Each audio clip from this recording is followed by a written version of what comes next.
Welcome, incoming freshmen and transfer students. And my name is Thaddeus Ramirez, and I will be talking about, I'll be talking a little bit about my story, and then I'm gonna give you five tips that have really helped me transition into UNC, and that really helped make my life a lot easier at UNC. So a little bit about myself. Um, I'm a first generation college student. I was actually the only student from my high school to go to Chapel Hill. So I was a little bit nervous at first, especially since I didn't know anybody who was going to be at Chapel Hill. So I was kind of like alone in that sense. Yet again, it was kind of thrilling because I didn't know anybody. So like it was fun to just go and make connections and make friends, new friends, who didn't know anything about you or who you even were. So it was like a clean slate. It was nice. And but where I was going with this was I was nervous at first, but once I actually moved into Chapel Hill, it felt really natural. Like I felt like I belonged there, especially the community is so engaging and active, and it's so easy to get involved. I mean, my transition has been so smooth that it didn't even felt like I was going out of place. Yet I really was because I'm coming from a small town in Wilson, North Carolina. I mean, I think Chapel Hill did a really good job at giving me everything I needed to make the transition, to make everything feel as natural as possible to where it didn't even feel like a transition. So, I have 5 tips. My favorite tips that I think will help you all in transferring and coming to Chapel Hill. Alright, so my first tip is to always check the syllabus. The syllabus has everything you need and have to learn on it, especially days where you don't have to go to class. See, I made the mistake of not reading the syllabus, so I didn't really know when I had or did not have class. And I always went, but sometimes I went when I didn't have to. But this is not the tip I'm trying to get across. The tip I'm trying to get across is to look at the books you need for each class. However, this is like a kind of complicated tip because the tip I'm trying to say is don't buy all the books immediately. Wait a little bit and see what books you will actually need for the class, because sometimes the professors don't use all the books they have on the syllabus. Yes, it's good to have them all at once, but there may be a chance that your professor won't use the textbook that you rented or paid for, therefore you'd be losing money.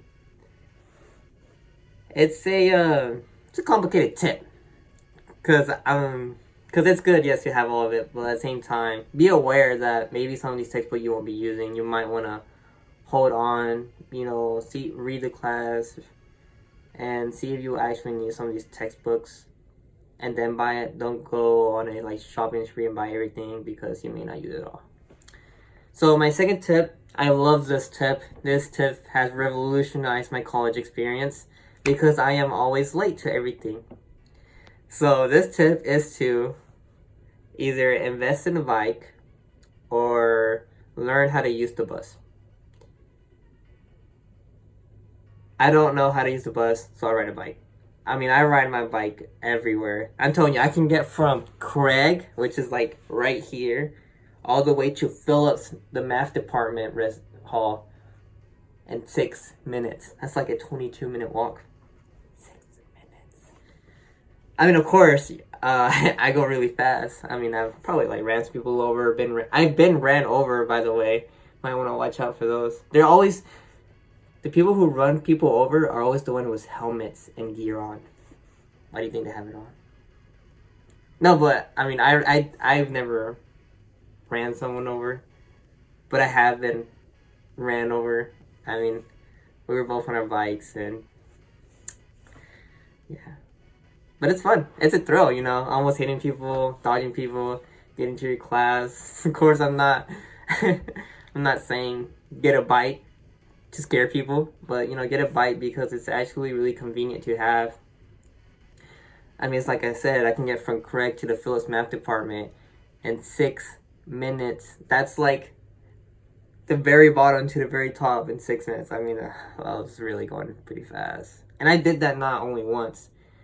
I've been doing this, like, it's a recurring 6 minutes every single Friday that I would get there in like 6 minutes. But yes, I highly recommend getting a bike. It's honestly made me not be late to classes. It made me go to classes and be on time. And that's very important. And having a bike allowed me to do that. I get to sleep an extra 15 minutes, extra 20 minutes, instead of having to wake up earlier and walk to class. That's why I really like my bike. I mean, it's transportable. It's amazing. It's honestly amazing. Learning how to use the bus. See, sometimes I don't have my bike, so sometimes I wish, if only I knew how to use the bus system. Of course, it's not that hard, but I don't know. One time I got like stranded. I don't know where the bus took me. So ever since then, I haven't been on the bus or learned how to use the bus. Well, there have been plenty of times when I'm on Franklin Street without my bike, and I have to go back to my old residence hall, and it'd be around a 20-minute walk. But with learning how to use the bus system, it honestly makes everything great, especially when it rains. And that's my second tip. My third tip is to do your research on each class that you take, because some classes have 3 Gen Ed fulfillments, other classes have 2, and some only have 1. Now, think of this scenario. There's 3 classes, each only do 1. You're taking 3 classes, that's 9 credit hours. When instead, if you did research, you could have only taken 1 3-hour class that does all 3 of these Gen Eds. So you'd be saving time.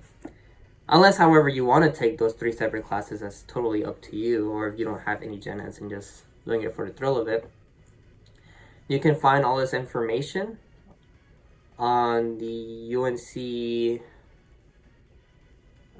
website. I'll put a link down below for that. So you can check which ones fulfill each Gen Eds. And to see what Gen Eds you still need, you can go to your Tar Heel tracker on your Connect Carolina student account. So my 4th tip is to, if you already have all the classes, scout each class where it will be the day before. Because you don't want to be late. You don't want to not know where your class is at. So I recommend the day before classes start, go scout, go outside, have fun, go see where your classes will be, so the next day you know where they're at, so you won't be late and you can be first, find a seat, and make a friend. My final tip is to always go to office hours. Well, not always, but to go to office hours, because I didn't do that enough, and I feel like maybe if I would have gone a little bit more, I could have had a better academic year, of course. I mean, I had a good academic year, but you can always do better. And I feel like if I would have gone, I would have, been able to do better. You can find the office hours on the syllabus for the class on Sakai. And what's really good about going to office hours, not that I know, but what's really good about it is that you get to make yourself known. I mean, the classes at Carolina can be huge. I mean, I've had like 4 classes with 200 people in it, and you don't really have much incentive to even like answer questions, raise your hand, say the answers, because there's so many people. It makes you feel kind of, in the background. Of course, that's not saying that you are in the background, but it can feel that way. Hey, like, the overwhelming amount of people can make you seem like a little number. And, however, there are classes that are small, where you do feel more excited. you do have the incentive to be there. You do have incentive to go, raise your hand, and answer questions. But where I'm going with this is that in those large classes, going to office hours really helps, because in those large classes, the professor doesn't have enough time to answer everybody's questions since there are so many people. So you can go to office hours and get your questions answered. However, with a smaller class, you won't really need to. I mean, you still can and still recommended to do so, but in a smaller class, you can obviously ask the professor questions since there's only another 19 of you. So the professor can answer your question. So those are my top 5 tips. I'll repeat them. Alright, so my top 5 tips, let me say them one more time, is to don't buy all the books immediately and check the library for the books you need. Second is to invest in a bike or learn how to use the bus system, very important. Number 3, research or do research during class as the Genet fulfillments. See what each class fulfills. Tip number 4 is to scout your class the day before so you can have an understanding of where it will be the next day. And 5, go to office hours. So those are my tips. That's my story. That was me transitioning. I hope you all have a great and natural experience such as myself. And don't forget to have fun, stay relaxed, don't panic. I feel like I had a lot of people ask me, how can you stay so relaxed? How can you stay so calm? And that's really what college is going to teach you. I mean, don't get upset about failing tests. Get upset if you don't do anything about it. Make sure if you fail a test, of course, get sad, get mad, but most importantly, make yourself try harder and try again and focus on changing the score on the next test, because you can't change the grade, unfortunately, that you've made. So only worry about what you're going to do next. Also, another little tip, but not really, I feel like I need to add it, is if you need to get a haircut, there's a place called Who's Next Barbershop on Franklin Street. It's very cheap. It's $15. I wish I would have gotten my haircut there. I always used to until today, which is why my hair is the way it is. I telling you, I've had pretty good hair. Now I don't have any hair, and that's because I didn't go to Who's Next Barbershop. So if you go, make an appointment. Make an appointment will cost $5 extra, so it'll be $20. You can ask for Quincy or Sed. They're amazing barbers.